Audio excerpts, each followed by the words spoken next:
अष्टावक्र जी राजा जनक से कहते हैं कि हे राजन, तुम बोध स्वरूप हो जो इस मन, शरीर और समस्त संसार के प्रकाशक हो।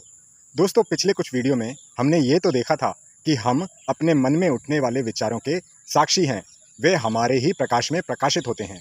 किंतु हम इस संसार के भी प्रकाशक हैं, ऐसा तो हमें कुछ अनुभव नहीं होता। तो चलिए मुनि अष्टावक्र के इस कथन पर कि हम इस संसार के भी प्रकाशक हैं, थोड़ा चिंतन करते हैं। शुरुआत हम मन के विचारों से ही करेंगे और शरीर तथा संसार को भी देखेंगे। जरा अपने मन में उठने वाले विचारों को देखो और ध्यान उस प्रकाश, उस चेतना पर लगाओ जो इनका साक्षी है, जिसके प्रकाश में ये विचार प्रकाशित हो रहे हैं। खुद को साक्षी भाव में स्थित करो। एक बात ध्यान में रखना कि ये वही चेतना है जो तुम्हारे इस मन के साथ साथ संसार के सभी मनों को भी प्रकाशित करती है। अब मन से आगे बढ़ो और देखो कि क्या ये शरीर भी उस चेतना में प्रकाशित है। क्या मैं शरीर की सभी क्रियाओं को देखने, सुनने, बोलने, खाने, पीने, जागने, सोने को भी देखता हूँ? तुम पाओगे कि हाँ, मैं शरीर का भी साक्षी हूँ। जब ये किसी तथ्य के रूप में प्रमाणित हो जाए तो जरा संसार को देखो जो नाम रूपों से भरा है। क्या ये संसार भी तुम्हारी चेतना में प्रकाशित है? क्या तुम इसके भी साक्षी हो? तुम पाओगे कि हाँ, ये संसार मेरी चेतना में भासित हो रहा है।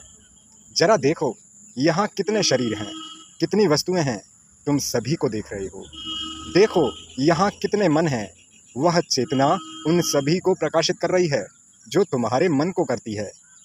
किसी का दुख, किसी का सुख, किसी की स्वतंत्रता, किसी की परतंत्रता, विभिन्न मनों के सारे विचार उस एकमात्र चेतना में प्रकाशित हैं जो तुम्हारे मन को भी प्रकाशित करती है। जरा ये देखो, ये अनुभव तुम्हें पहले भी हुआ है।